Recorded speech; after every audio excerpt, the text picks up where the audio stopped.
인간의 심리와 욕망에 따라 화장법은 시대를 거듭하면서 발전해왔다.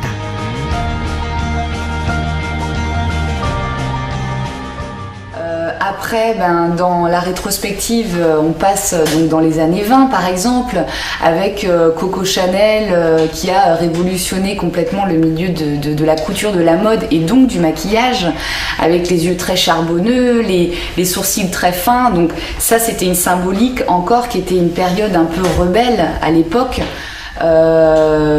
Après, on a eu donc évidemment dans les années 30, dans les années 40, il y a eu les années 50, Brigitte Bardot, l'eyeliner magnifique, la bouche rouge à la Marilyn Monroe. Toutes ces symboliques de maquillage sont évidemment très différentes et n'ont pas du tout, si vous voulez, le même impact. Parce que, par exemple, dans les années 80, c'était les couleurs très flashy. Pourquoi? Parce que c'était une époque de rébellion.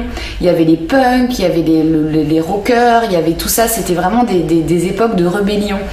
Dans les années 70, on était plus dans le côté un peu plus naturel, parce qu'on était complètement hippie.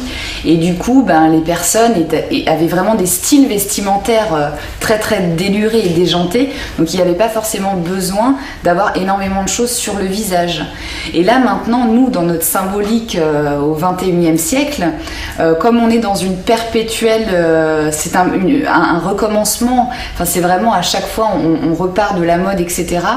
Nous, au XXIe siècle, là, on est dans une symbolique de maquillage de bien-être.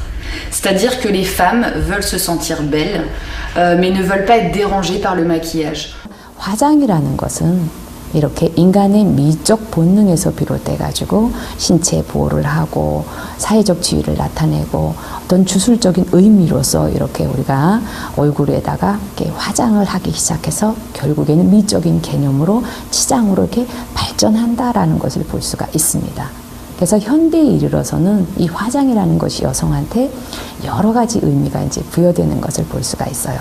자기 만족도 있을 테고 또 이성이나 타인에게 만족된 모습을 보여주기도 하고 싶고 그 다음에 이제 사회생활에 자기의 이미지를 나타낸다든지 아니면 그 사회 관습에 따라서 거기에 맞춰서 화장을 한다든지 등 해서 이 화장이라는 것은 결국에는 나의 개성을 표시하고 그 다음에 나의 이미지를 자유롭게 표현하는 양식으로 이제는 여성한테 화장이 자리하고 있지 않나라고 생각을 합니다.